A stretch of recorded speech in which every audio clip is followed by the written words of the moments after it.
Oh my god, it's 4-3. It's 4-3.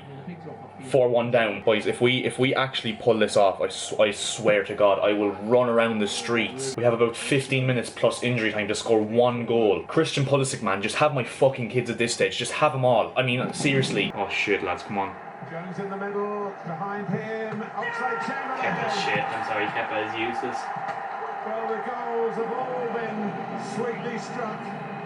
They fucking say as well. I said fucking watch the break and they Alonso does so poorly, I'm sorry. There's not much Kepa can do. Alonso I'd blame for that now. Alonso just watches Oxlade-Chamberlain coming around the back. He's had a good game as well, Alonso. For fuck's sake. There's always one mistake he makes.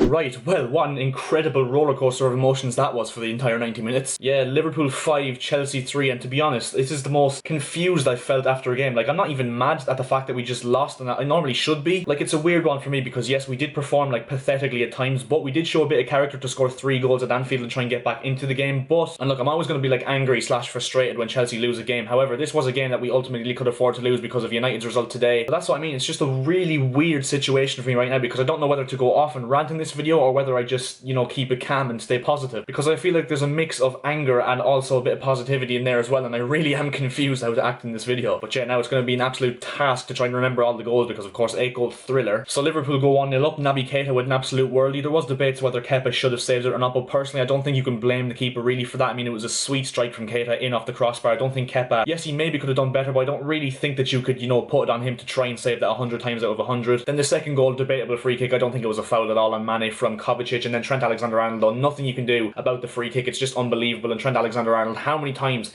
has he struck a free kick like that this season? And that's what I mean. There's just not really you can do about that. It's just a moment of brilliance, although I do not think it was a foul, but what can you do? And then, of course, we do go and concede the third goal from a corner. I mean, name a more iconic duo than Chelsea and conceding goals from corners. Pathetic defending. I did think originally that Salah handballed it in the build-up, but the goal was given. I don't think it was a handball in the end. And yeah, Wijnaldum smashed it past Kepa, who I think should have done a bit better. He just stood there looking at the ball, but again, what can you do? Oh my god, I can't believe I'm actually saying that for more than one goal in this video. And then right on the brink of half-time, Giroud scores to make it 3-1. A really, like, kind of scrappy goal. Alonso puts it in to Giroud, who literally just bundles it over the line. And at that stage, I had a little minuscule bit of hope. I thought that maybe we could get back into it if we did make a sub at half-time, but Pulisic obviously didn't come on at half-time. He should have come on at half-time, in my opinion. And then, of course, Roberto Firmino goes and gets his first goal at Anfield this season. What have I said throughout all of these videos since lockdown? We've allowed 3 players to score their first goals of the season. And yeah, I know it's not Firmino's first goal of the season all around, but it's his first goal at home this season, and of course that's a record that has been haunting him over the last few weeks, and of course we're the team to give it to him. It's just so frustrating how we do this every single time. And then, of course, Tammy Abraham scores. Brilliant work from Pulisic down that left to beat 2 or 3 Liverpool players. Honestly, unbelievable play from him, and he squares it to Tammy Abraham, who neatly put it away. So 4-2, and then my hope was back up, and then the hope was really back up because Pulisic calmly finishes it in the penalty area, whacks it past Alisson into the top right corner, and at that stage I'm literally just on the edge of my seat praying, can Chelsea make it 4-4 like we did against Ajax at Stamford Bridge? And of course then we had to push for that equalising goal. We had no real choice and we got caught out on the break. Robertson bursting past Jorginho on that left hand side. Alonso gets absolutely caught out by Oxlade-Chamberlain at the back post. He goes to sleep,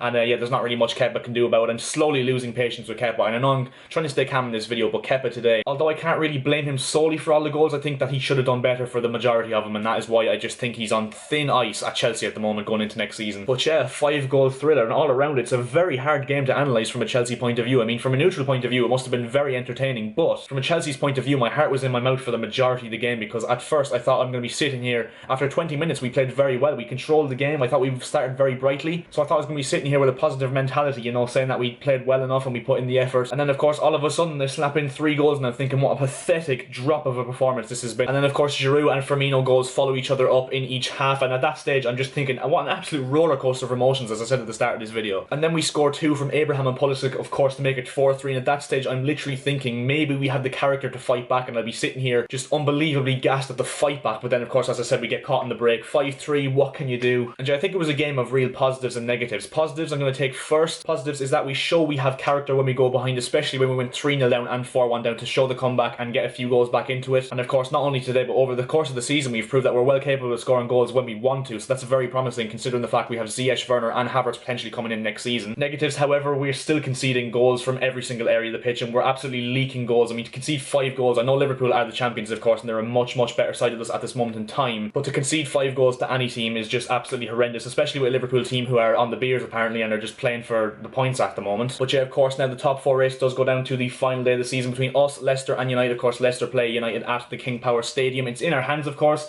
All we need to do is draw against Wolves and that is us qualified for the Champions League. But then again, Wolves are a dangerous side, especially with the fact that they travel to Stamford Bridge, and home or away, Wolves are a very dangerous side. And yeah, if Leicester beat United and we do not beat Wolves or we lose to Wolves, I think that Leicester and United will qualify, of course, which is very risky from our point of view. We're still going to be on the edge of our seats for that game going in on Sunday. Now, in terms of players who can actually hold their heads high and actually put in a good performance today, there wasn't really many that consistently played well. Of course, we have to mention Christian Pulisic, who made an absolutely unbelievable impact off the bench once again. I'm saying he has to start against Wolves and against Arsenal. There's just absolutely no excuses why he shouldn't start unless he gets injured. I thought Mount and Kovacic and Jorginho were alright for spells. I think Jorginho did get kind of caught out towards the end of the match, and I thought Kurt Zouma kind of started off the game pretty well, and Reece James and Alonso, but they all kind of died off again in the second half and their frailties showed again in the defence. But yeah, overall, my verdict on this game, what a spectacle from the neutral point of view, and one that had my heart racing for the entirety of the game as a Chelsea fan. And yeah, to finish this video, I just want to quickly say as well, congratulations to West Bromwich Albion, who are back in the Premier League after they drew 2-2 with QPR, and Brentford just purely bottled it against Barnsley. I mean, I can't believe they have actually bottled it in 2 games against Stoke and now against Barnsley. But yeah, as we're going to end this video, guys, so if you did enjoy, make sure to drop a like. If you're confident that we're going to get the point that we need against Wolves to secure Champions League qualification, make sure to drop a like on the video. Subscribe if you're new. We're so close, well, not really so close, but we're 50 subscribers off 200 now. We hit 150 today, and yeah, I'll see you guys in my next video. So yeah,